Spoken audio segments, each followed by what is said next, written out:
इस एनिमे ने मेरे को इतना ज्यादा मोटिवेट किया था कि मैं क्या बताऊं। एनिमे स्टार्ट होती है एंड हम एक बहुत ही छोटे से लड़के को देखते हैं जिसका नाम बोजी होता है, जो होता तो 10 साल का है लेकिन इसकी बॉडी 4 साल के बच्चे के बराबर होती है। ये ना तो बोल सकता है ना सुन सकता है, इतना ज्यादा वीक होता है कि एक तलवार भी नहीं उठा सकता और इसीलिए सारे के सारे लोग इसका मजाक उड़ाते हैं। ये चाहे जितना ट्रेनिंग कर ले, जितना एक्सरसाइज कर ले, लेकिन ये अपनी ताकत को बढ़ा नहीं सकता और इसके पीछे एक बहुत बड़ा रीजन होता है जो कि हमें आगे पता चलता है। ये पूरी दुनिया के द 7 स्ट्रॉन्गेस्ट किंग बॉस का बेटा होता है और इसकी मम्मी एक जायंट थी जो बचपन में ही खत्म हो गई थी। मतलब समझ रहे हो, इसके दोनों मम्मी पापा बहुत ही ज्यादा स्ट्रॉन्ग थे लेकिन ये बेचारा इतना वीक, इतना छोटा, ना सुन सकता है ना बोल सकता है, एक तलवार तक नहीं उठा सकता। लेकिन इसका सपना वो होता है दुनिया का द स्ट्रॉन्गेस्ट किंग बनना। और क्या ये दुनिया का द स्ट्रॉन्गेस्ट किंग बन पाएगा, ये तो हमें आगे पता चलेगा। Hello guys and welcome back है तुम्हारे फेवरेट चैनल एनिमेडी पे। एनिमे स्टार्ट होती है, हम हमारे बोजी को देखते हैं जो ऐसे ही अपने किंगडम के बाहर एक जंगल में घूम रहा होता है। तभी इसके सामने शैडो क्लैन का कागे आ जाता है जो किसी तरह लूटपाट चोरी चपाटी करके अपना पेट भरता है। ओए तू कौन है बे?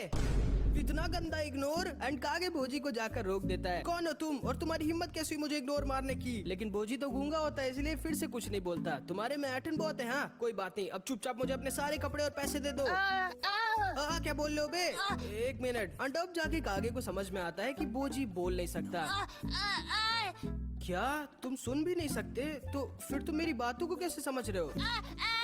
मेरे लिप्स से। एंड असल में बोजी लोगों की लिप की मूवमेंट को देखकर समझ जाता है कि सामने वाला क्या बोल रहा है। चलो इसका तो समझ में आता है लेकिन मैं कैसे समझ पा रहा हूँ कि ये क्या बोल रहा है? चलो कोई नहीं, अब चुपचाप अपने सारे कपड़े मुझे दे दो। एंड फिर बोजी अपने सारे के सारे कपड़े कागे को दे देता है। बहुत अच्छे, अगर ऐसे ही कल भी तुम मेरे लिए कपड़े लाओगे तो आज मैं तुम्हें जाने दूंगा।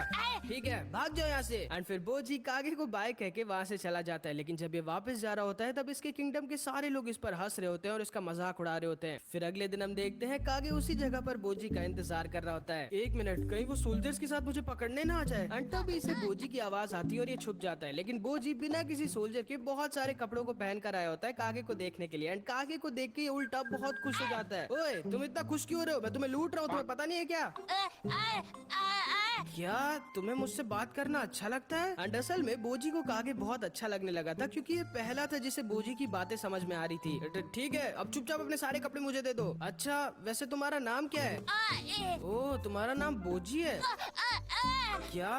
कल भी तुम मेरे लिए कपड़े लाओगे? ठीक है जैसी तुम्हारी मर्जी। एंड फिर बोजी अगले दिन भी कागे के लिए ढेर सारे कपड़े लाता है एंड कागे को देखकर बहुत ज्यादा खुश हो जाता है एंड कागे भी थोड़ा सा शर्मा जाता है। एंड फिर इन दोनों की थोड़ी बातें होती हैं। ओह तो तुम उस कैसल के प्रिंस हो क्या? तुम इस दुनिया के स्ट्रॉन्गेस्ट किंग बनना चाहते हो? एंड कागे बोजी के ऊपर हंसने लगता है।